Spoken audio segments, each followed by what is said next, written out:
Hello friends, मैं राशिद अली आप सभी का स्वागत करता हूं अपने इस यूट्यूब चैनल पॉलीटेक्निक क्लासेस पर। फ्रेंड्स, जैसा आपको पता है कि हम अपना मॉड्यूल स्टार्ट कर चुके हैं और इस मॉड्यूल में हम देखने वाले हैं अपना industrial management and entrepreneurship development. Friends, जो IMED सब्जेक्ट है ये कॉमन सब्जेक्ट है, ये लगभग सारी ब्रांचेस में चलता है।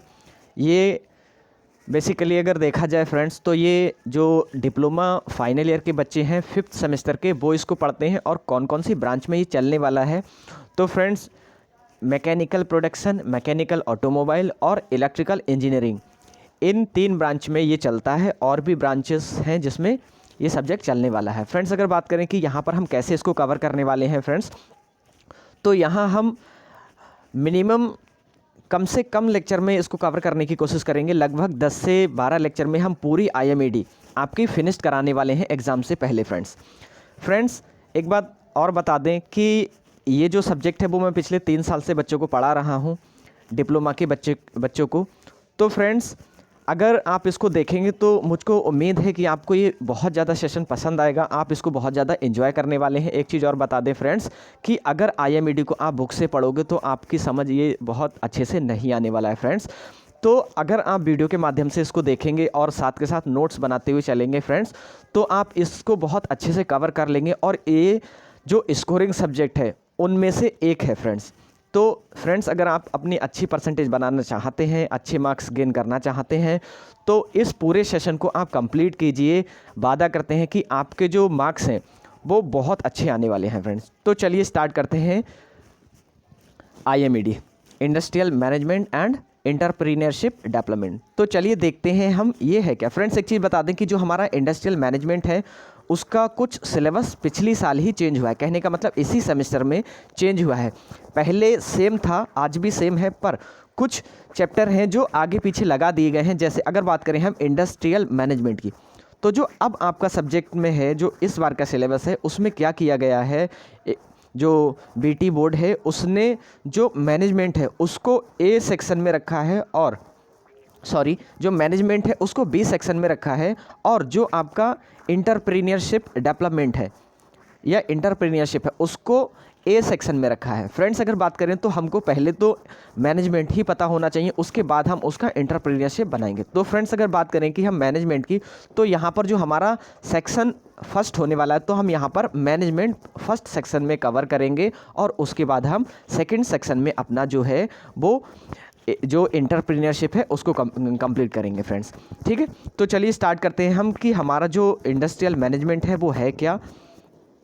तो देखिए फ्रेंड्स, अभी मैंने जैसा आपको बता दिया कि जो हमारा इंडस्ट्रियल मैनेजमेंट है IMED है वो 2 टर्म से मिलकर बना है। पहला तो है आपका जो इंडस्ट्रियल है उसमें हम कैसे मैनेजमेंट करेंगे, तो पहला है आपका इंडस्ट्रियल मैनेजमेंट, एंड सेकंड अगर इसके एलिमेंट की बात करें, सेकंड इसके जो पार्ट्स की बात करें, तो सेकंड पार्ट है इसका एंटरप्रेन्योरशिप डेवलपमेंट।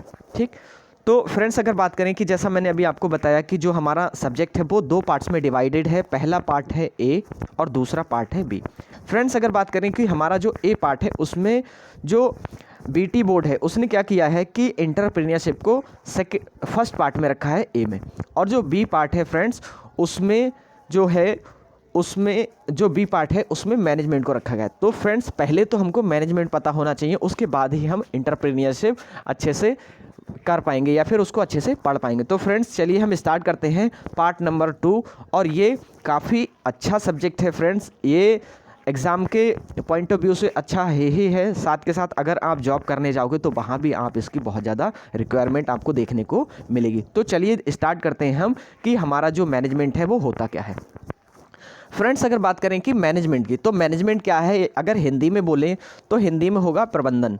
फ्रेंड्स, अगर बात करें कि जो हम इसको पढ़ने वाले हैं तो हम बाईलैंग्वेज में पढ़ने वाले हैं, इंग्लिश और हिंदी दोनों में हम इसको कवर करेंगे फ्रेंड्स। तो चलिए देखते हैं इसका जो मैनेजमेंट है वो है क्या। तो मैनेजमेंट की अगर बात करें फ्रेंड्स, अगर आप किसी भी चीज़ का कोई भी उद्योग लगाकर या फिर कोई भी ऐसा अरेंजमेंट कर रहे हैं जहाँ पर आप कुछ चीज़ों को कंट्रोलिंग भी करा रहे हैं, वहीं पर आप सेटिस्फाई भी लोगों को करा रहे हैं, वहीं पर आप लोगों की जो कोऑर्डिनेशन है वो भी बना रहे हैं, आप वहीं पर लोगों के द्वारा प्लानिंग भी कर रहे हैं। तो इस प्रकार का जो अरेंजमेंट है उसको आपने सिंपल बोल दिया फ्रेंड्स कि मैनेजमेंट मैनेजमेंट। अगर मैनेजमेंट की बात करें फ्रेंड्स, तो यहाँ पर हम देखें तो हम यहाँ पर फुल्ली कंसंट्रेट करेंगे अपने वर्कर्स पर, अपनी इंडस्ट्रीज़ के ऊपर। मान लीजिए फ्रेंड्स, हम इंडस्ट्रीज़ अपनी इस्टेब्लिश कर रहे हैं, तो इंडस्ट्रीज़ इस्टेब्लिश करने से पहले हमको किन किन उद्देश्यों को, कौन कौन सी ऐसी रिक्वायरमेंट है जो होने वाली है, उन सब का एक लेआउट हमको बनाना है, उसी को हमने बोल दिया मैनेजमेंट। देखिए इसकी डेफिनेशन क्या कह रही है। प्रबंधन व्यक्तियों के साथ या व्यक्तियों के द्वारा कार्य को दक्षतापूर्वक, एफिशिएंटली हो गया फ्रेंड्स, व प्रभावशाली, इफेक्टिवली ढंग से पूर्ण करने और कराने की एक प्रक्रिया है। इस प्रक्रिया में प्रबंधक जो मैनेजमेंट है उसके सभी कार्य आते हैं। फ्रेंड्स अगर बात करें कि हमारा जो मैनेजमेंट है उसका मतलब क्या है, तो सिंपल मीनिंग है कि अगर हम किसी भी व्यक्तियों का जो एक ग्रुप बना रहे हैं या फिर कोई भी कंपनी हमने इस्टेब्लिश की, उस कंपनी में जितने भी वर्कर हमने हायर किए, जितने भी एम्प्लॉई हमने हायर किए, उन सब एम्प्लॉई से हमको जो काम है वो एफिशिएंटली कराना है और इफ़ेक्टिव ढंग से उस काम को पूरा कराना है। फ्रेंड्स ये एक प्रोसेस है, पूरी प्रक्रिया है। इस पूरी प्रक्रिया में हम यहाँ पर बहुत सारी ऐसी चीज़ें देखने वाले हैं कि किस किस ऐसी परिस्थितियों में या फिर कौन कौन सी ऐसी कंडीशन में हम इस पूरी प्रोसेस को और हर एक एलिमेंट को किस प्रकार से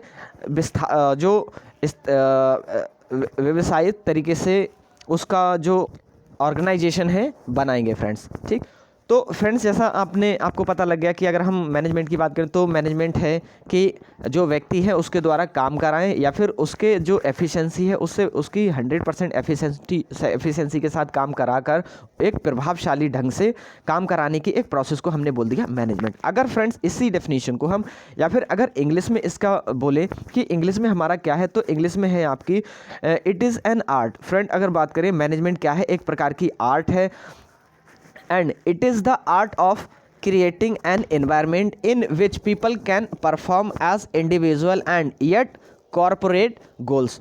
फ्रेंड्स अगर बात करें कि जो हमारा मैनेजमेंट है वो एक प्रकार की आर्ट्स है और इस आर्ट से हम अपने एनवायरनमेंट को बनाएंगे, अपनी इंडस्ट्रीज़ के ऐसा एनवायरनमेंट, ऐसा वातावरण तैयार करेंगे कि जो वहाँ के इंडिविजुअल जो पीपल हैं, जो वर्कर हैं वहाँ के, वो एफिशिएंटली अपना काम करके पूर्ण ढंग से एक सही तरीके से सही डिसीजन लेकर काम करके और जो इंडस्ट्रीज़ है, जो संस्था है, उसके गोल को कवर कर पाएँ या फिर कवर करने में मदद कर पाएँ। फ्रेंड्स अगर इसको एक लेआउट के माध्यम से समझें, एक ब्लॉक डायग्राम के माध्यम से समझें, तो देखिए हम मैनेजमेंट को कैसे डिफाइन करने वाले हैं। फ्रेंड्स अगर बात करें मैनेजमेंट की, तो अगर हम बात करें कि जो मैनेजमेंट है या फिर कोई भी इंडस्ट्रीज़ है तो उसका कुछ इनपुट होगा और कुछ आउटपुट होगा। सपोज दैट अगर हम किसी भी मशीन की ही बात करें तो फ्रेंड्स मशीन में भी हमारा कुछ ऐसे टर्म्स होंगे, कुछ ऐसी चीज़ें होंगी जो इनकमिंग होंगी या फिर जिसको हमने बोल दिया इनपुट, और कुछ ऐसे गोल्स होंगे या फिर जो हमारे फाइनली जो हमारा प्रोडक्ट तैयार हुआ उसको हमने बोल दिया आउटपुट।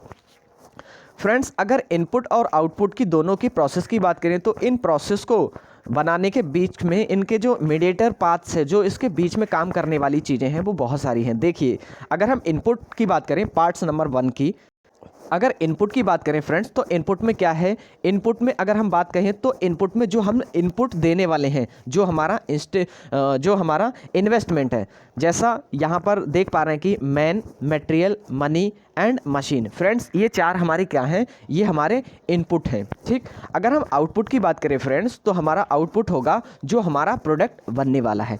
अब जो हमने इनपुट दिया और आउटपुट दिया उसके बीच में क्या क्या प्रोसेस होने वाली है। फ्रेंड्स अगर बात करें एक चीज़ कि जब हम इनपुट देंगे, मान लीजिए हमने क्या किया कि कोई भी कंपनी को इस्टेब्लिश किया, कंपनी को इस्टेब्लिश करेंगे तो वहाँ पर हमको मैन पावर की रिक्वायरमेंट होगी, बिल्कुल होगी फ्रेंड्स। वहाँ पर हमको मटेरियल की भी रिक्वायरमेंट होगी, साथ के साथ मनी की रिक्वायरमेंट होगी और मशीन की भी रिक्वायरमेंट होगी। बिना इन 4 चीज़ों के हम काम को परफॉर्म नहीं कर सकते। इसी कारण हमने इन वाले चारों एम को बोल दिया 4M प्रिंसिपल्स। फ्रेंड्स इसको हम बोलते हैं 4M प्रिंसिपल्स। ठीक है, तो ये जो 4M प्रिंसिपल्स हैं वो हमारे इनपुट डिवाइसेस हैं या फिर हमारे इनपुट मटेरियल हैं। उसके बाद अगर हम बात करें सेकंड की कि हमारा यहाँ पर और क्या प्रोसेस हो रहा है या फिर कन्वर्टिंग जो प्रोसेस होने वाला है वो क्या है, तो फ्रेंड्स देखिए यहाँ पर अगर हमने क्या किया कि कोई भी कंपनी को इस्टेब्लिश किया, उसमें हमारे 4 आ चुके हैं। उसके बाद हम क्या करेंगे, अब जब हम इतने जो हमारा अरेंजमेंट है वो कर चुके हैं, उसके बाद हम क्या करेंगे, एक प्रॉपर प्लानिंग करेंगे फ्रेंड्स। अब फ्रेंड्स हम प्लानिंग करेंगे, एक प्लान के तहत अपना काम कराएंगे। अगर हम प्लानिंग नहीं करेंगे तो हम अपने गोल तक नहीं पहुंच पाएंगे। तो गोल तक पहुंचने के लिए हमको यहाँ पर प्लानिंग की रिक्वायरमेंट है फ्रेंड्स। ठीक, तो उसके बाद प्लानिंग करने के बाद हम क्या करेंगे, प्लानिंग करने के बाद सेकंड नंबर पर हम तुरंत उसको ऑर्गेनाइज कराएंगे फ्रेंड्स।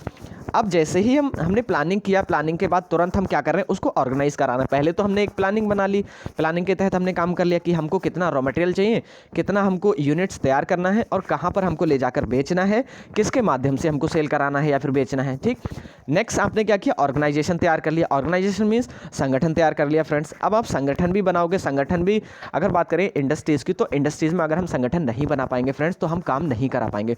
तो यहाँ पर हम क्या करेंगे, लोगों को संगठित करेंगे, संगठित बनाकर, संगठन बनाकर और अपना जो काम है उसको करना शुरू करेंगे। संगठन बन गया, संगठन के बाद हम क्या करेंगे फ्रेंड्स, हमने हो सकता है कि कुछ डिफरेंट तरीके का संगठन बनाए। कहीं हमने क्या किया कि कोई एक टीम अलग बना दी जो रिसर्च करे, कोई टीम ऐसी बना दी जो प्लानिंग करे, कोई टीम ऐसी बना दी जो टेस्टिंग करे, कोई टीम ऐसी बना दी जो रिसर्च करे। तो इस प्रकार से हमने क्या किया, उसको संगठन बना दिया, ऑर्गेनाइज कर दिया फ्रेंड्स। ठीक, नेक्स्ट की बात करें, ऑर्गेनाइज के बाद, ऑर्गेनाइज करने के बाद हम क्या करेंगे फ्रेंड्स, एक दिशा निर्देश देंगे, एक डायरेक्शन देंगे कि अब आपको इस गोल को ऐसे अचीव करना है फ्रेंड्स। ठीक, अब यहाँ पर हम क्या करेंगे, लोगों को दिशा निर्देश देंगे। दिशा निर्देश देने के लिए क्या क्या होगा कि एक पर्टिकुलर, हो सकता है हम कोई कॉन्फ्रेंस कराएं या फिर कोई ऐसी मीटिंग आयोजित कराएं जहाँ पर हम लोगों को एक गाइडलाइन दें, या फिर ऐसा भी हो सकता है कि हम कोई नोटिस रिलीज़ कर दें जिसके माध्यम से लोगों को अवगत करा दें। ठीक फ्रेंड्स, इस माध्यम से हमने क्या किया कि अपनी डायरेक्शन दे दी, एक डायरेक्शन की आपको अब क्या करना है। उसके बाद अगर बात करें कि लास्ट हमारा जो स्टेप है या फिर लास्ट पॉइंट जो है हमारा,